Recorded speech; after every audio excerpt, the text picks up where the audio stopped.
Memang sungguh orang kata rezeki pula rasa ya. Memang tak disangka-sangka lah.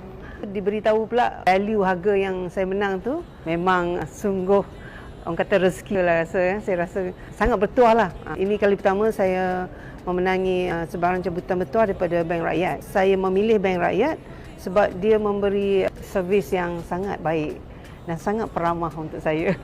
Saya sungguh berterima kasih kepada Bank Rakyat dan saya rasa Bank Rakyat patut teruskan banyak kempen-kempen macam ni supaya lebih ramai orang melabur dengan produk-produk Bank Rakyat yang sangat baik. Saya harap orang ramai di luar sana seperti saya melabur dan mendapat hadiah yang tak disangka daripada Bank Rakyat. Terima kasih Bank Rakyat. Bank Rakyat, bank pilihan anda.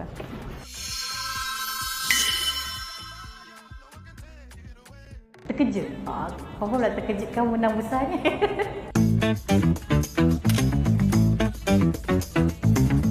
Terkejut?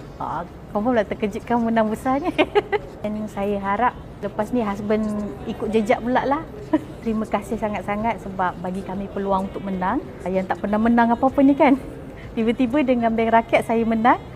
InsyaAllah lepas ni saya akan melabur lagi banyak lah kalau lagi banyak rezeki.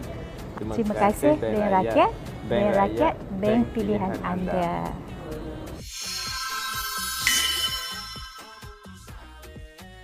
Tak pernah terima hadiah cabutan bertuah yang sebesar ini ya.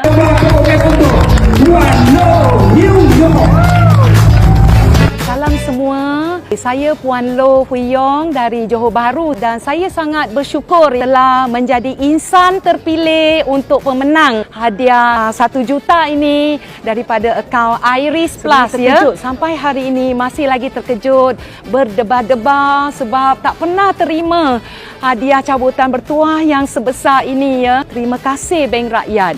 Saya nak alu-alukan orang di luar sana. Jadikanlah Bank Rakyat bank pilihan anda.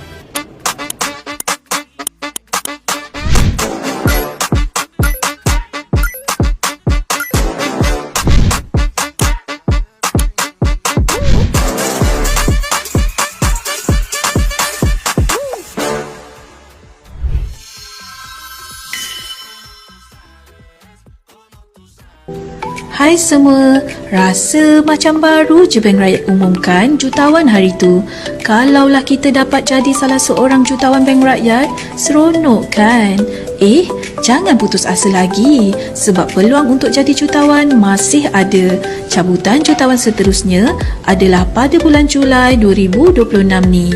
Jom mula melabur hari ini dan pastikan baki purata RM5,000